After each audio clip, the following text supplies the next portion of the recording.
Hey guys, thanks for coming here. I know this is a Sunday. You could have been doing anything, but instead you've chosen to come here. So I want to thank all of you. Today I'm going to talk about ancient technology in India, but I'm going to focus exclusively on ancient medical technology. Okay, so if you look at this skull here, you can see a perfectly drilled circular hole into the skull. Okay, now how old do you think this skull is? It is 4,300 years old. Yes, archaeologists confirm that this is 4,300 years old. Okay, this is found in Harappa, which is in the Indus Valley civilization. Now, experts say this is crystal clear evidence of a surgical procedure called trepanning. Now, what's trepanning, right? This trepanation surgery, which is sometimes still done today, is done to treat head injuries, to remove bone splinters, and even to remove blood clots.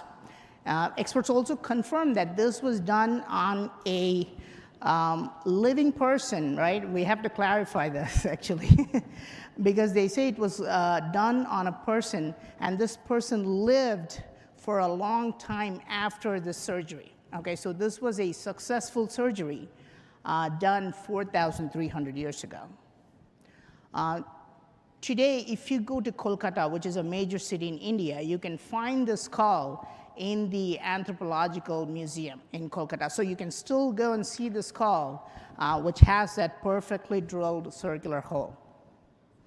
Now, when you think about 4,300 years ago, this is generally the view that you get in your mind, right? You're just thinking about cavemen walking around with sticks and stones. But on the right there, you can see how this place looks, okay? This is a place called Harappa. This is in modern-day Pakistan, actually, but it used to be a part of India. And this is how the Indus Valley archaeological site looks today. And this is at least 4,500 years old, guys, at least. So if you look at this archaeological site, they built major cities, right? The urban plan had streets aligned to cardinal directions, going from south to north or east to west. And from the air, this is how it looks. Okay, it looks like a grid system. Now, and you're looking at the main road of the Harappa site here, and you can see that the main road was about 35 feet wide. Okay, and you can see buildings on both sides. Now you have to wonder, what kind of vehicles did they use, right, 4,500 years ago? If they built a street that is 35 feet wide, can't just be for walking, right? So, and here's the interesting part. The houses on the corners of the streets had rounded corners, okay? So the walls had rounded corners, okay? So to make it convenient for the vehicles to pass. So we know that they were using some type of vehicles, but we don't know exactly what they were doing, okay? So it's up to our imagination. And some of you may think, wow, people did surgery 4,300 years ago, right? No, I'm saying that we will find more evidence that goes back even further, okay? We'll go back and find evidence of surgery that's 10,000 years ago, maybe 12,000 years ago, okay? And actually, we do have evidence about 10,000-year-old evidences of medical technology. It seems like pure exaggeration, right? Because we're looking at like 10,000-year-old humans. You're probably thinking, did they start wearing clothes at that time, right? This is the mainstream narrative that we have. Now, we're going to look at some evidence of dentistry. I don't know if this is dentistry or if this is punishment, by the way. Okay. I found this carving and I thought it was really interesting, but it looks like he's not a dentist, okay? It looks like an interrogation room. And if you look at his leg, look at his left leg, guys. It's on the chest of this guy, but it was a nice carving. So But anyway, let's go to the actual evidence. And we do have evidence of dentistry that is about 7,000 to 9,000 years old. Again, this is found in the Indus Valley civilization. Now, I'm sure these kinds of evidences are found around the world, right? I'm not saying this is exclusive to India or this region, but this is what I focus on, okay? So they have found evidence of dentistry that goes back 7,000 to 9,000 years old, okay? So drilled molar crowns from 9 adult individuals, okay? Not just one, 9, right? Found in the Indus Valley excavation site.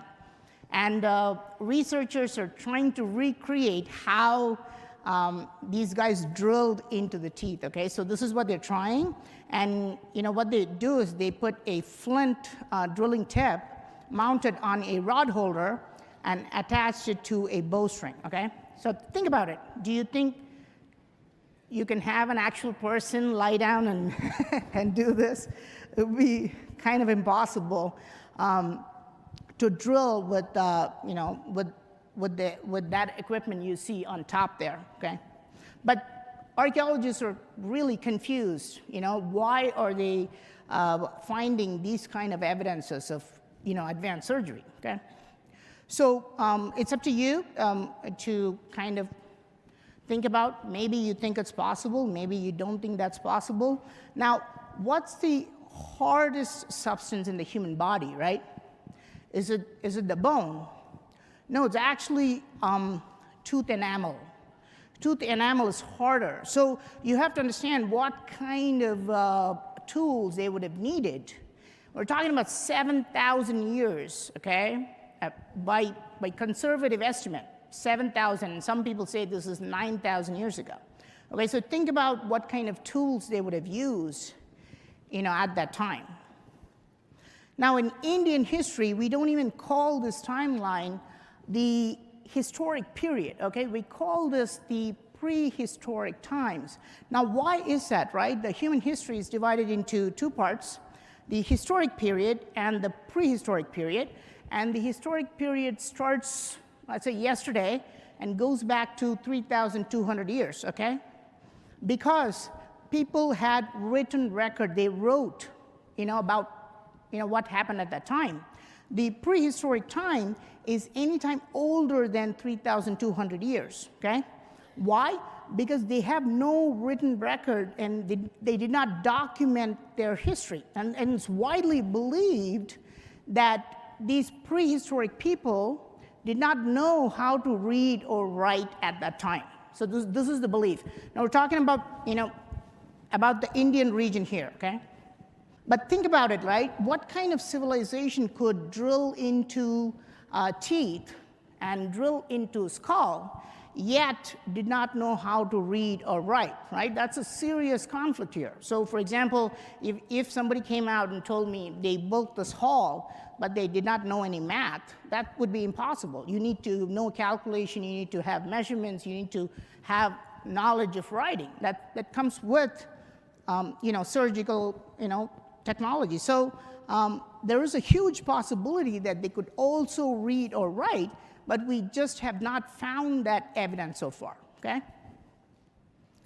Now, when we enter the historic period, we look at the Vedic texts as the most important evidence, okay?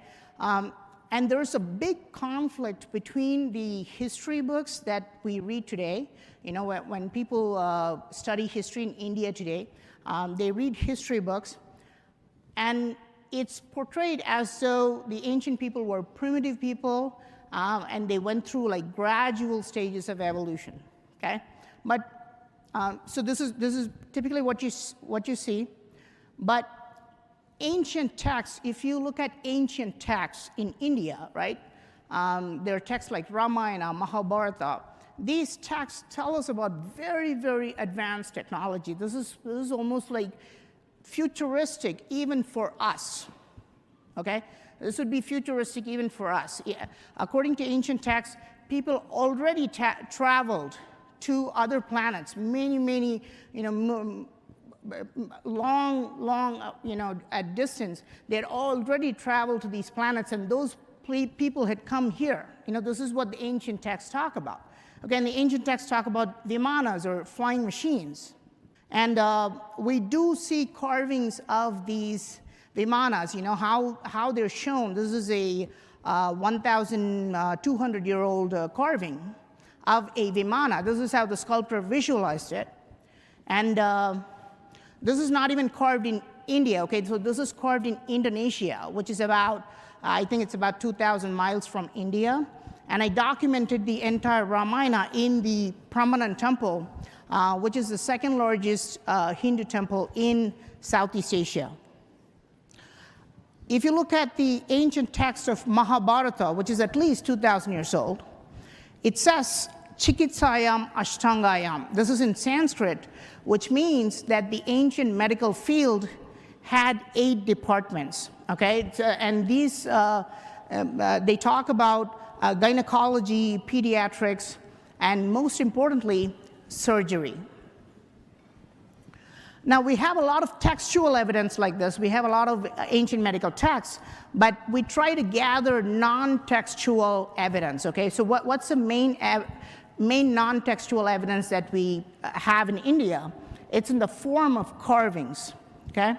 So we document ancient temples and decode carvings. This is why I moved back to India, because I've documented more than 100 different temples. We go there as a team, and we try to document everything. And you can see that's a moving part in an ancient temple, okay? So I think this temple is probably 800 years or older. And you can see if you go back, they did not know that they had moving parts like this, for example. For the longest period of time, they did not realize that this was moving, okay? So we go to these temples. Here's a temple called Doddagadavali Temple. This is about 1,000 years old. And here you can see two statues, two giant statues, more than 7 feet tall, okay? It's found in like the dark corner. So, but when I examined the statue carefully, I found something very interesting. There's a hole drilled on the right side of the abdomen, just below the ribs. It was large enough for me to put a finger into it, okay? So it's a clearly drilled hole, okay? It's perfectly drilled. So I thought it's weird, right? Maybe the sculptor randomly just drilled a hole there. But remember, I showed you 2 statues. So I went to the other statue, right? So this is the other statue. So I just go on the other side. And here again, look, exactly that, right?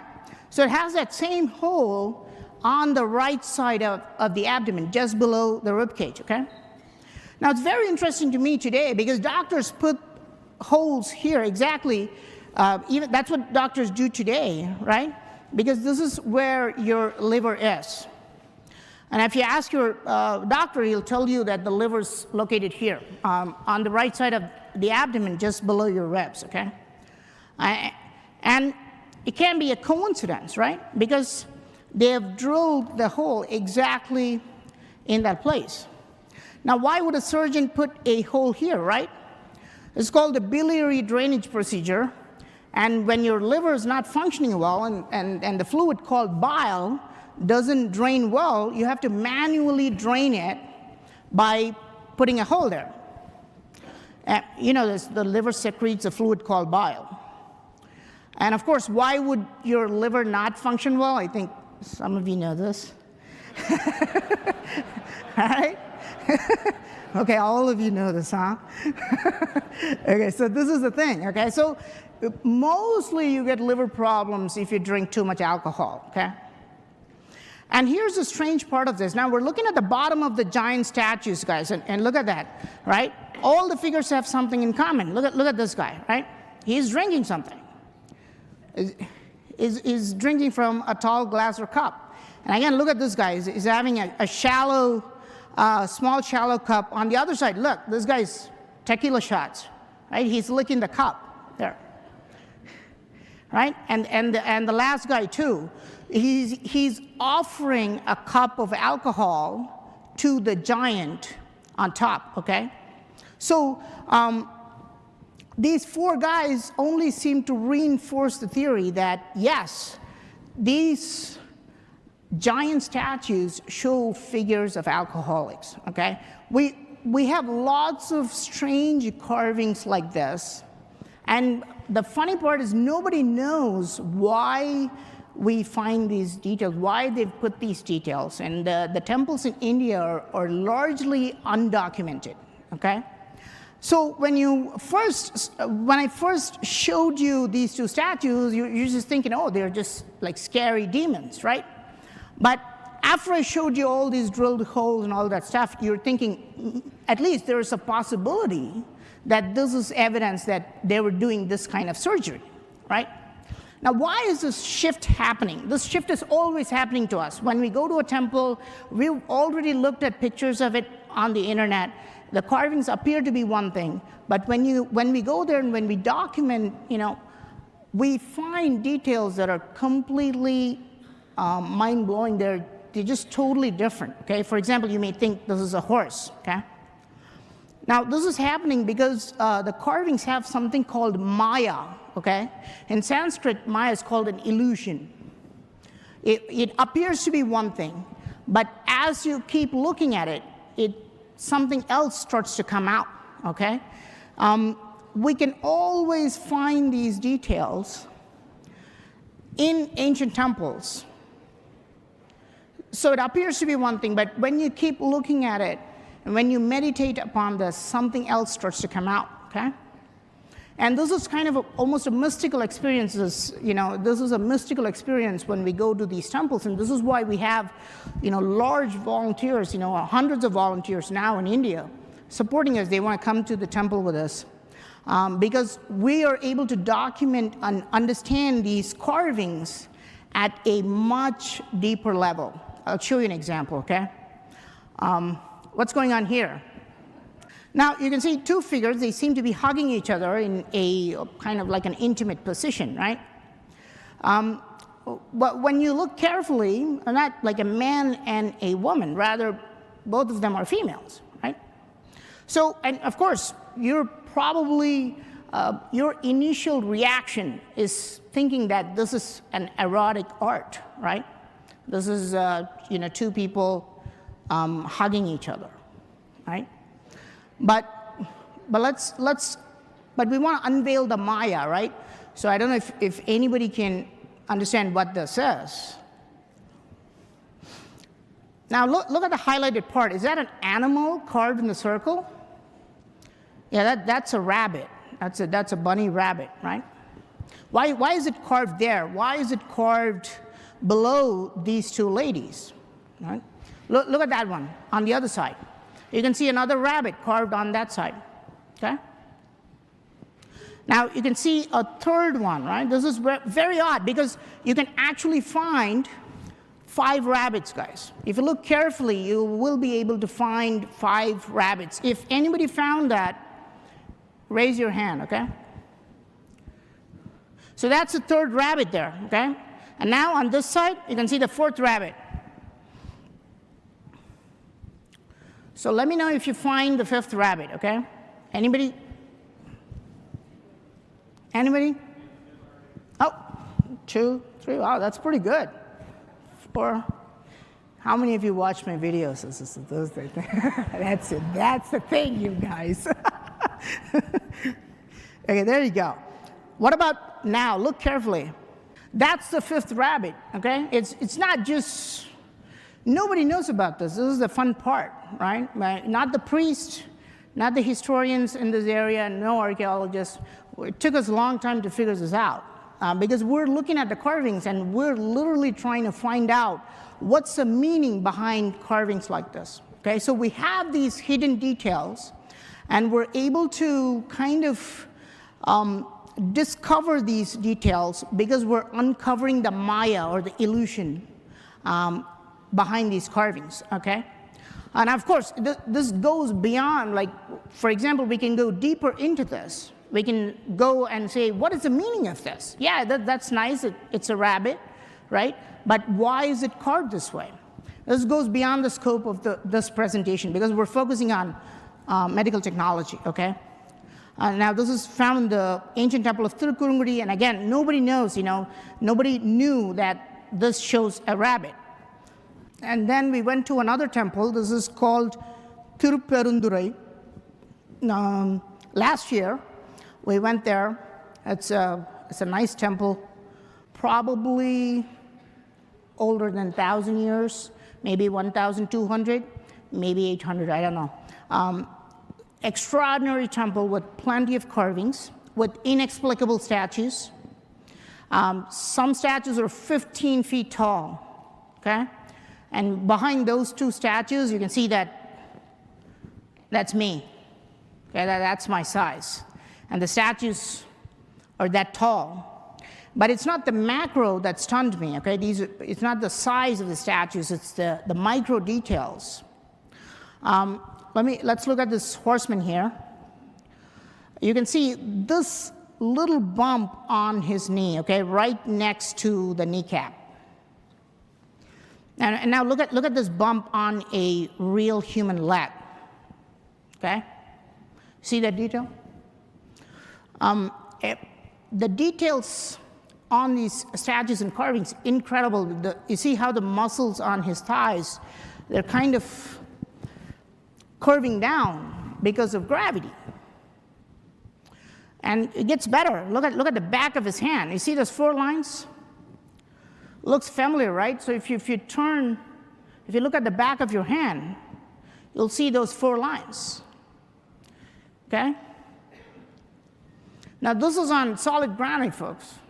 Okay? These details are carved in solid granite. So we're not going to go into how they did it, by the way. We're not going to see what kind of tools they use to carve these details on granite, because that's a different topic. But I'm just saying that, they were carving these details of human anatomy 1,000 years ago, okay?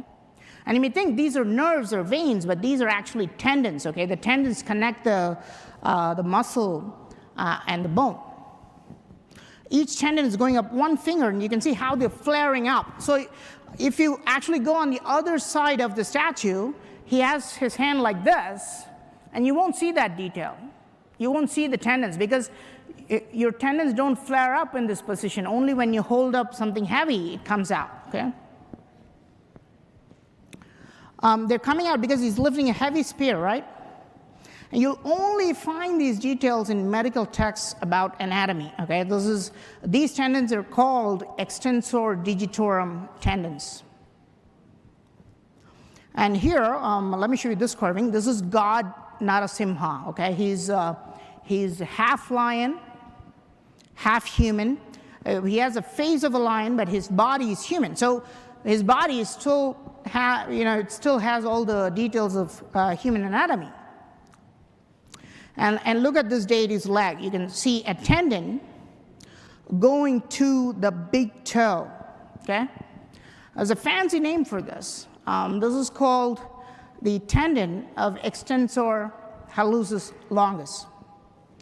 And if you look on the other side, you can see all these details, okay? You can see tendons and those fibrous things flaring up. And if you look at a human leg, pretty much the same. Now, some historians theorize that, Indian kings used a bunch of slaves to, build these gigantic temples, okay? Think about that, right? So if you force somebody into labor, right? If you're forcibly telling a sculptor to carve this, would a sculptor be carving all these crazy details? But let's go back, right? Lord Narasimha is destroying someone using his bare hands by ripping his intestines out.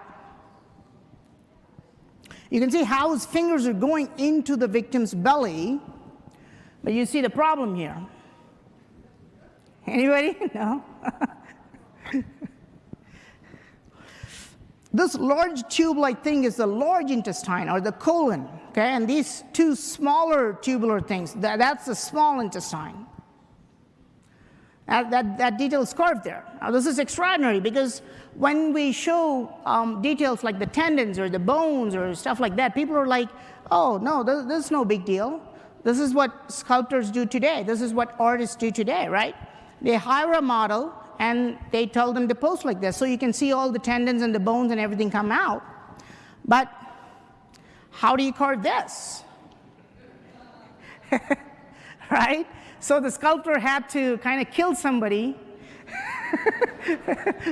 right? And look at that detail, I guess. So, this is what we see. So today, if you study medicine, the professor is going to have a model, right? To show you the small intestine and the large intestine and all that stuff. If anybody went to medical school, you guys would see classes like this, right? Did ancient Indians also have a systematic study of internal organs? Now, this is found in the Museum of Allahabad. Okay? Archaeologists confirm that this is an ancient artifact, a model of a male person showing the intestine of a male human body. Okay? Now, experts date this to 2nd century AD. So this is about 1,800 or 1,900 years old. Now, you can tell this was absolutely not done for beauty, right? It's not done for beauty. It was done to study human anatomy for scientific purposes. Okay? Here's another brilliant temple. This is called Rani Ki Vav. It's an inverted temple that goes underground. And here, there is a carving that nobody noticed. There's a pregnant woman, and a man is holding a cylindrical device on her belly and hearing the sound coming from the belly. Okay? You can see that. Now, just 100 years ago, a doctor from France, his name is Pignard, he invented a device called the Pignard horn. It's a simple device, guys. It's just a simple mechanical device. You can put this on a pregnant woman's belly and listen to the heartbeat of the fetus. Just 100 years, this is what they were doing, to see if the baby was alive or, how the heartbeat was. This is what they were doing before, all the ultrasound stuff. But according to mainstream narrative, this is only 100 years old, okay? This was invented 100 years ago. But this carving is 1,000 years old, okay? Showing a similar device, you can clearly see that, this guy's doing the same thing. But never known before, nobody knew about this carving. We found it during the exploration. There are lots of carvings showing pregnancy in Hindu temples, okay? In fact, with the data we collect, we're able to classify, according to trimester. So this woman, you see, somebody's putting a hand on her belly, the first trimester. Between 3 to 6 months or second trimester, okay? And lots of carvings show the last trimester because that's the most eye-catching. This is a 800 or 850 years old temple. This carving is really interesting because it looks similar to the medical scenario we would see today, except that the woman is standing, okay? The pregnant woman is ready to deliver the baby, and the woman is assisted by 2 nurses and a doctor. An obstetrician over there is overseeing the process, and you can also see an anesthesiologist. If you look at her hand, she's holding something. That's some analgesic or anesthesia. But what's really fascinating to me, she's wearing a safety belt, folks, between her legs. So if the baby suddenly falls, right, because of gravity, there's a safety net to hold the baby and make sure the baby does not hit the ground. Again, this is 850 years old. This is found in a temple called Airavateswara Temple in South India. The delivery carvings, lots of carvings like this. We have lots of carvings that show where the baby starts to come out of the woman. There were, now here's we have lots of carvings like this. I have like hundreds of carvings like this. We not only document, but the interesting part to me is that the sculptors were not only documenting the human labor process, but they were also studying animal behavior. They were studying animal behavior. 1,000-year-old carving, can you tell me what this is? A lot of people think that it's like, it's a fight for dominance or something between two elephants. That's your initial reaction. That's what people actually thought. But this 1,000-year-old carving actually shows a baby elephant coming out on the right corner. Go back there. There you go. See? There's a baby elephant coming out, right? And this elephant on the left is pushing the pregnant mother up to give the baby some gravity, right? So the baby can fall out. And there is another elephant literally putting a trunk around the pregnant mother's belly and pushing the baby outside, okay? And the third elephant over there, it's kind of like pulling the tail up to facilitate the baby coming out, okay? So this is what they've carved. And really, I mean, of course, the people did not even know this was a carving of an elephant delivering a baby. They thought it was just a bunch of elephants fighting because they don't pay attention to it.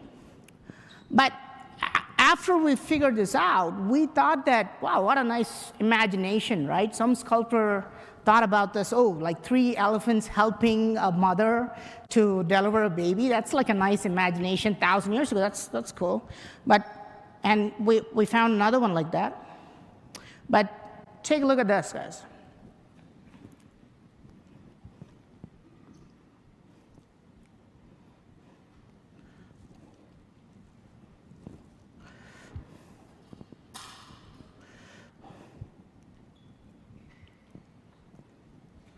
There you go. So elephants actually do this, okay? Elephants actually do this. Elephants are social animals. I did not know this, by the way. Elephants get together when a mother is delivering a baby. They're like humans, okay? So the elephants come together and help the mother deliver the baby.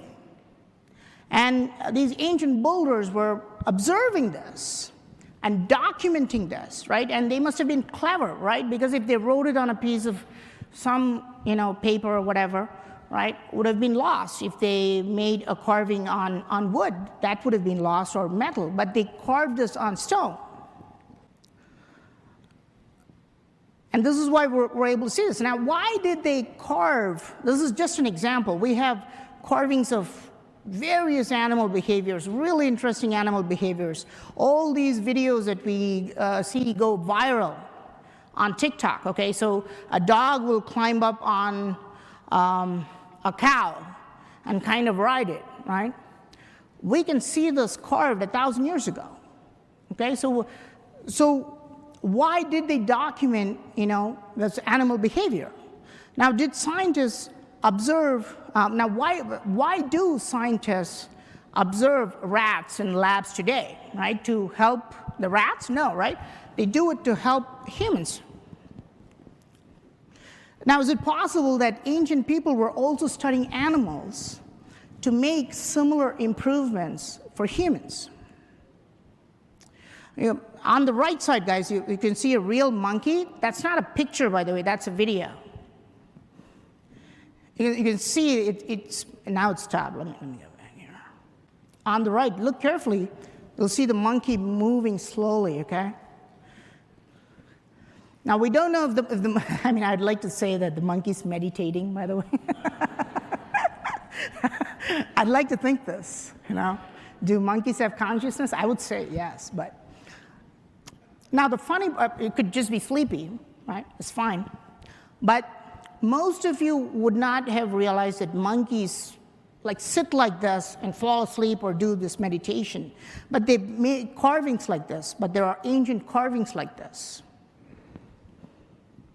Now, of course, you can argue that, okay, so the elephant's delivering the baby, the monkey's doing the meditation, humans giving birth. This is observable with your bare eyes, right? But, the sculptors are watching humans give birth, animals give birth, and so on, right?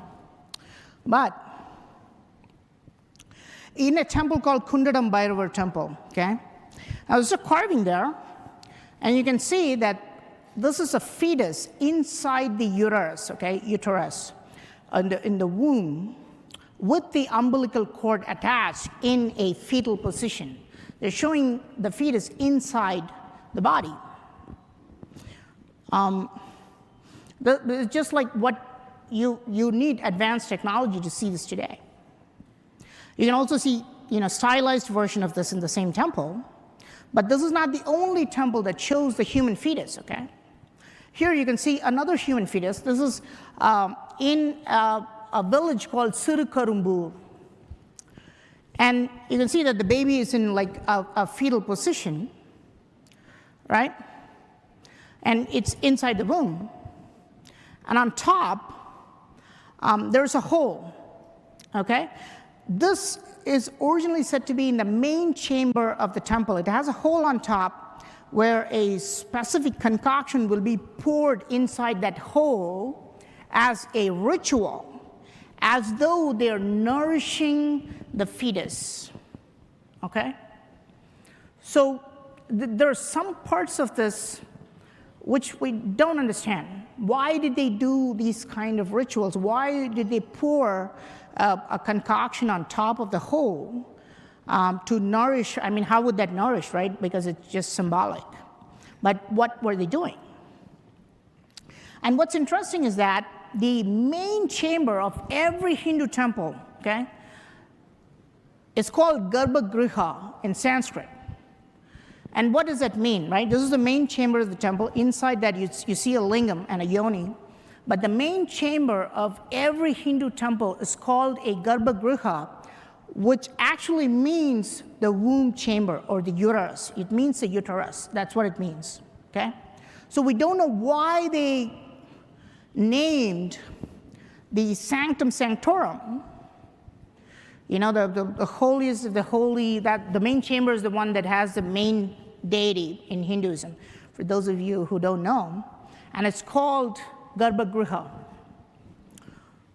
So these are the parts we like to understand, and how that is related to pregnancy. Now, there are two major ancient medical texts in India. Now, let's go to the textual evidence. Was the carvings too much for you guys? Some of it? Sorry. Sorry, guys. Okay, so there are like two major ancient medical texts. One of them is called Sushruta Samhita. The other one is called the Charaka Samhita, okay? Now, according to Wikipedia today, the Charaka Samhita was written in 1st millennium BCE, okay? So that's pretty old. Now, why am I showing you this, right? Because it's like a war zone, right? People are fighting on Wikipedia. Next month you go see this date is pushed like 1,000 years back. After a few weeks, it gets pushed. This type of stuff is going on. But the Charaka Samhita, at least, it's about 1st millennium BCE old. If you read the Charaka Samhita, it's really quite insightful. It tells you that when you get a disease or a fever, you have to do three things, right? You have to take a remedy to alleviate the discomfort, and then you have to find the root cause of the disease and remove the root cause. And it does something extra here. It says we must take action so it never returns again. So it talks about, eliminating the recurrence of the disease. Now, the beauty of Charaka Samhita is that it talks about psychiatry, okay? It talks about psychotherapy. The other text is Sushruta Samhita. Now, this text describes 60 types of treatments of wounds, okay? 300 surgical procedures, and classification of surgeries in 8 categories. Now, let me show you some of the tools mentioned in Sushruta Samhita.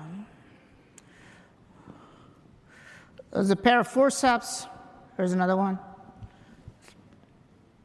All these forceps are mentioned 2,000 years ago, guys.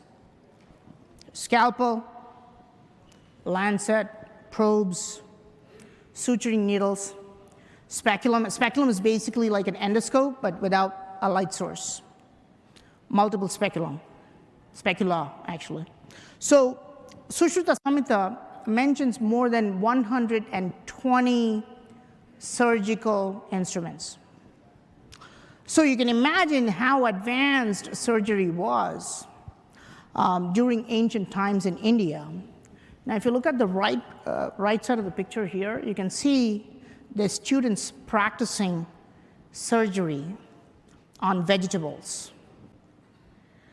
Now, in the past decade, a revolutionary device has been created to detect breast cancer. Okay, it's a handheld cup-like device that can be placed on the breast to check for cancer. Now, look at this carving in an ancient temple. The exact same process is carved, okay? So the woman is holding a cone-like device on her breast, clearly pressing it against the breast. And she holds one finger on her face, a clear indication of thinking about her future, and tears are rolling down her cheek, right? What do you think this is? Do you think they had a device similar to what we have today? Okay, so here's a carving of a breathtakingly beautiful woman, right? Experts, we don't know who she is, but look at that line on her body. The line is exactly in the center of her body. Now see, it has a thin bump, right, protruding from her skin. Now today, this is exactly what the doctors call a traditional thoracic incision. Okay, they open your body like this. When surgeons operate on a patient's chest, this is the traditional way of cutting, to start the surgery. That's how it actually looks. That's how the scar, when that heals, the scar looks like a bump. And that's exactly what we see in a carving 1,200 years ago. Now let's go back to this giant carving. You guys remember? So what's the name of the temple? There you go. Something, yeah, I know. The name of the temple is called Dodagadavalli Temple. Okay, what's the name of the temple? Yeah, nice. Okay, so let's go back to that temple. Now remember they had put the holes, under the ribs on the right side? I thought that was it, right? I looked at the holes. This isn't like a dark corner, guys. And they don't allow us to, they don't give us a lot of time to examine these carvings. So I thought that was it. But then, look at this. You can see those big eyes popping out, right? So it's a 7-foot tall statue. But right behind this eye socket, okay, in the skull, there's another hole. See that? It's very dark in this temple, so I hope you can see this. It's perfectly drilled. And it's large, again, it's large enough for my finger to go through, right? But why? I want to see, okay. Oh, time's up, huh? Okay. So why? Now, the funny part is doctors put holes here too on the skull, okay? When they do a surgical procedure called lobotomy, and where some parts of the brain is actually removed. This is the Wikipedia page about lobotomy, okay? It shows the hole in that exact position, right behind the eyes, right here. It's called the burr hole. And this is exactly where you see the hole in the statue. So we don't know what to make of these things. Of course, if you go and talk to the locals, the standard theory would be like, okay, so these are demons, they breathe through these holes. So this is something that you would normally hear, okay? So these details are very quickly dismissed, using, these legends. Now today, one of the popular cosmetic surgeries is a nose job, right? People are not happy with how their noses look. Or sometimes they have an accident, right? And they have to reconstruct the nose. So they need rhinoplasty, which is basically a nose job. But if you go to a surgeon, you know what he calls the nose job? He calls it the Indian flap. Okay, that's the name for rhinoplasty or nose job. Because India was the capital of nose jobs and other cosmetic surgeries 2,000 years ago. Now, apparently, it was like very common when somebody got upset with somebody else, they would just chop off the nose. So they had these cosmetic surgeons everywhere in India, and it's still called the Indian flap, okay? Now, Sushruta Samhita explains, this text, Sushruta Samhita explains how to take some skin or the median flap from the forehead and reconstruct the nose, okay? Believe it or not, the exact same technique is still used today. This is what doctors use even today. So I know you're looking at like Kim Kardashian and thinking that we're at the pinnacle of cosmetic surgery, right? But no, they were doing this in India 2,000 years ago, okay? Now, this was the first guy who did the first nose job in the US. He did it in 1830s. His name was Dr. Jonathan Mason Warren. He did it in 1830s. He called it the Indian flap, okay? Now, I think we're out of time. Are we? 5 minutes? Now, I have some more evidences, guys, but I'll just try to show you this one. Now, one of the famous avatars in India is Lord Krishna, right? In India, Krishna is very famous, and Krishna's birth was a little bit complicated, okay? His mother did not deliver him naturally, so they had to do a C-section. This is called Shalya Prayoga in ancient texts. And they had to cut open the mother's belly. They had to do a C-section to bring Lord Krishna into the world. Now, what's really interesting is that in Cambodian temples, Krishna's mother is shown with those cut marks at the bottom of the belly, identical to the marks created by a modern C-section. Now, some people think, those are stretch marks, right? Stretch marks are vertical, not horizontal. They should have it all over the belly. C-section marks are horizontal, right? Shown only at the lower abdomen, clearly portraying a C-section delivery there. Now, in fact, the mark is shown in many carvings of devatas or godmothers in many Hindu temples, if you see that. This means that in ancient times, C-section surgeries must have been really common. They must be as common as they are today. Okay, I think that's it. We can go into that. That's a nice picture, though.